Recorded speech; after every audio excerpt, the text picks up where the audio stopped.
Excuse me. Hello all, good evening and welcome to the Little Farmer's Farm with me, Guru Mafinda. Now, you may say tomato, and I'll say tomato. And I'll be right, because it's a tomato. We've got 12 little tomato plants that are still like that, like seedlings. Although they are like sort of established seedlings, they are still seedlings. And we've got two separate varieties. Now I know where I'm going to be putting them in the end for their final sort of growing positions. But until that time, we've got to sort of keep care of them and keep them warm.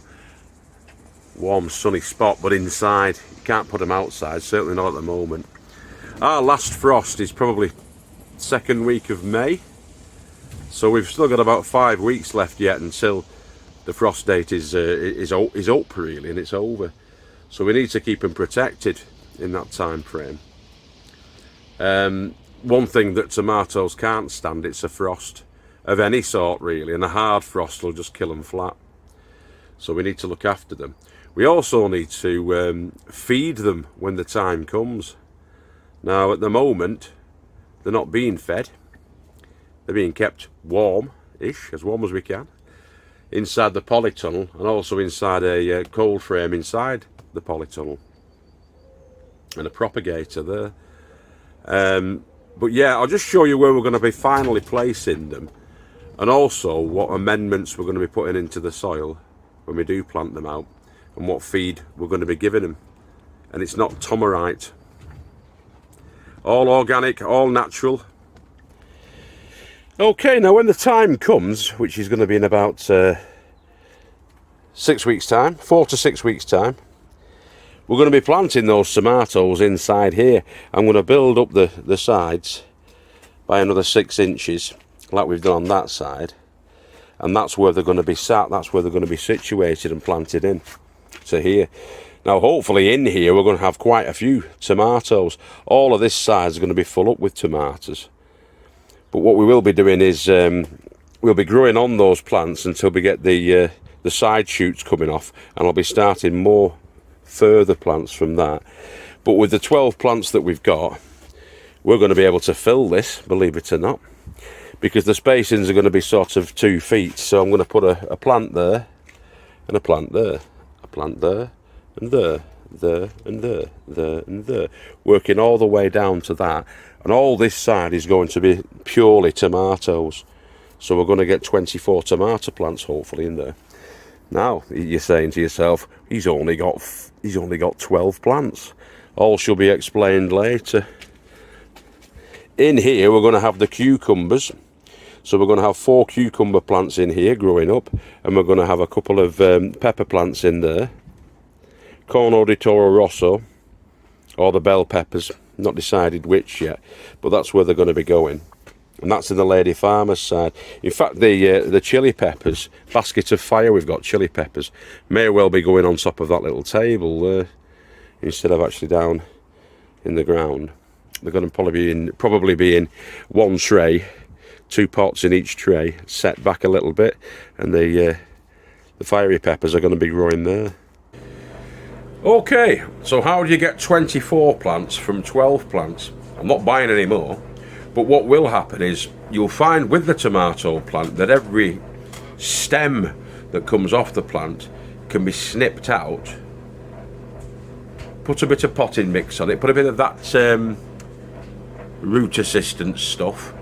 I'll show you this on a later video, but what will happen is, you imagine that that's the elbow, can't really do it here, but that's my elbow crook. A sucker will appear, a side shoot will come out from the crook of the elbow where the leaf meets the stem, and it'll come out like that. Or where another fruiting vine comes out, another one will grow in the crook. You'll see them. In fact, I might put a link down below on that one from last year, but when they come on, you can snip them out, put a bit of that rooting powder on it, put it into another pot similar to the ones that you'll see in a second, and it'll grow on. It'll become a new plant. It's the gift that just keeps giving, the tomato plant.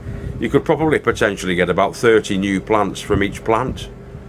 that you grow, but there'll be clones. Obviously it'll be the same plant, it'll be a clone. So what we tend to do is we'll plant them in a different location.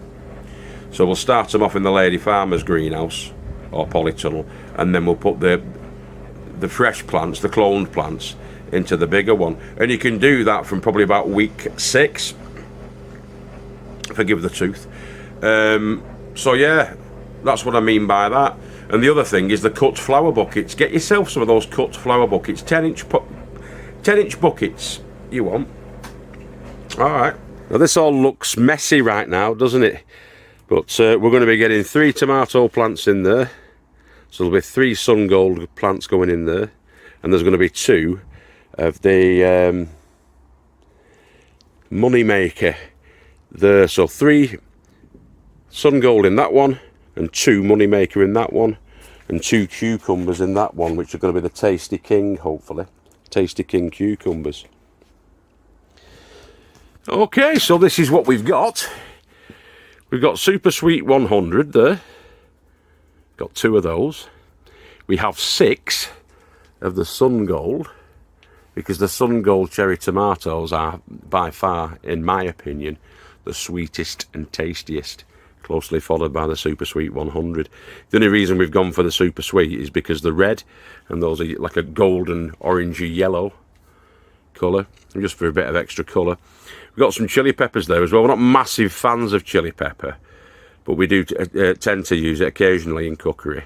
So we're gonna be growing some of that. And we're gonna give away some of that to our friends, because when that becomes a bush, it becomes a quite large bush. It's about 2.5 feet in diameter, and you get hundreds of peppers from it. It's a very prolific grower, the basket of fire. And then we've got our standard money maker, standard tomatoes, but a good firm flesh, nice texture, nice flavour to them, and a reasonably sized fruit, which is probably going to be a couple of inches wide. The fruits between 1 inch and 2.5 inches. Not a bad tomato. So that's what we're going to grow. These ones. We've also got a couple of bell peppers, and a Bell Boy F1 bell peppers, and the Corno di Toro Rosso, which are the Red Bull's horns. So we've got a couple of pepper plants as well, sweet peppers. Right. They're a very hungry plant, the tomato.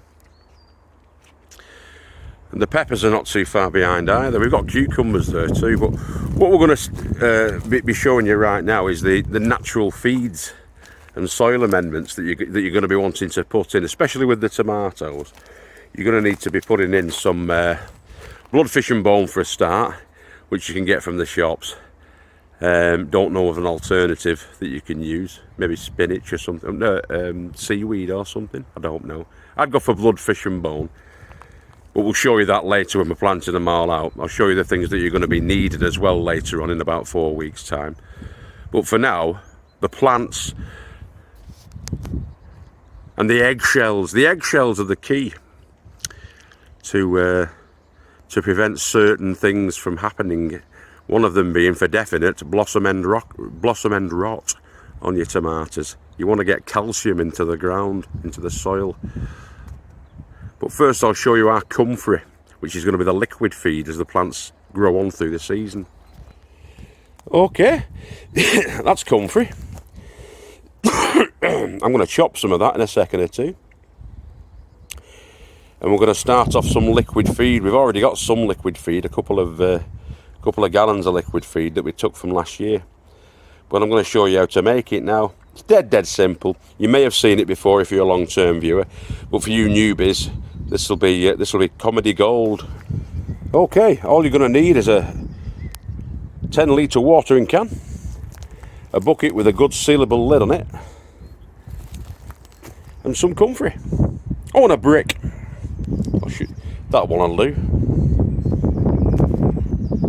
So you just take what you need from the plant, get your bucket about 2/3 full, and then fill it up with the water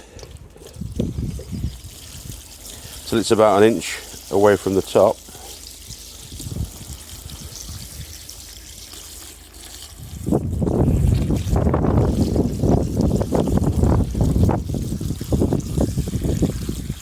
That's just rainwater that we've harvested from the roof of the hut. Need a little bit more just to top it off. Get it to about 1 inch away from the top. Okay, you just pop your brick on to weight it down. And make sure you put your lid securely on, because it stinks to high heaven, that stuff. In about 4 weeks' time, that'll be really smelly.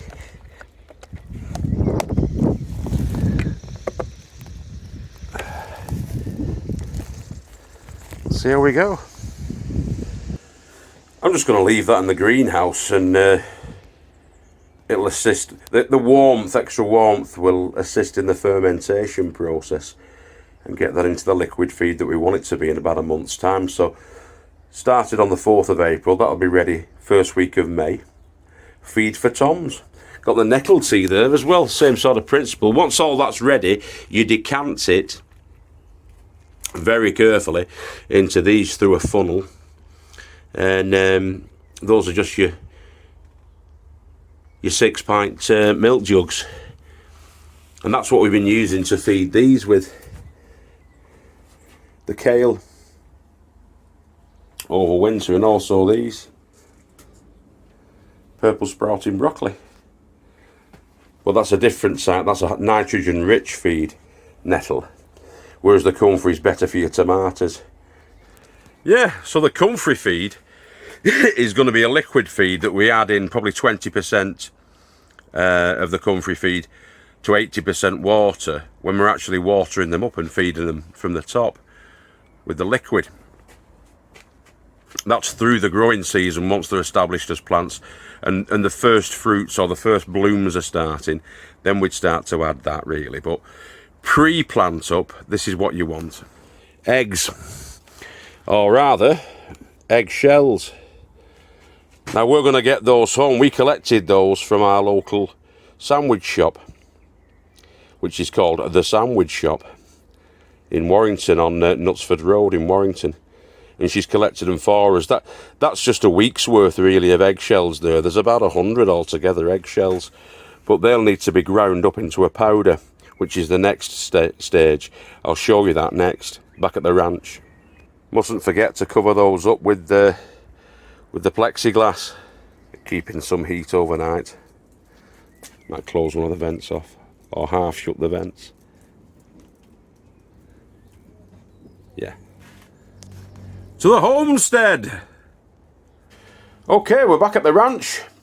Now the first thing that we've got to do is make sure that there's no bugs such as salmonella or any other bacterial nonsense going on with these eggs. So we're going to quench them and purify them in fire. In fact, we're going to heat them up in the oven. Okay, big oven-proof sort of casserole dish there. Into the oven on quite a high heat.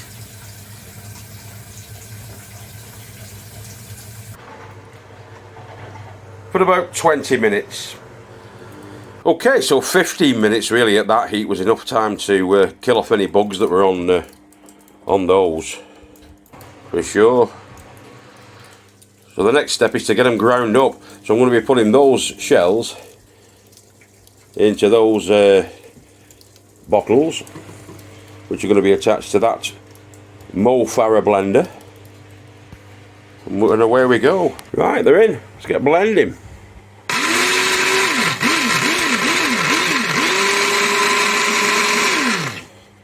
Give it a minute or two.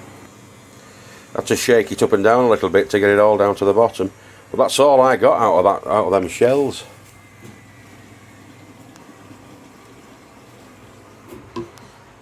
Mind, there's loads more to go, isn't there? Let's crack on. Okay, so that's what we got from the harvested eggs.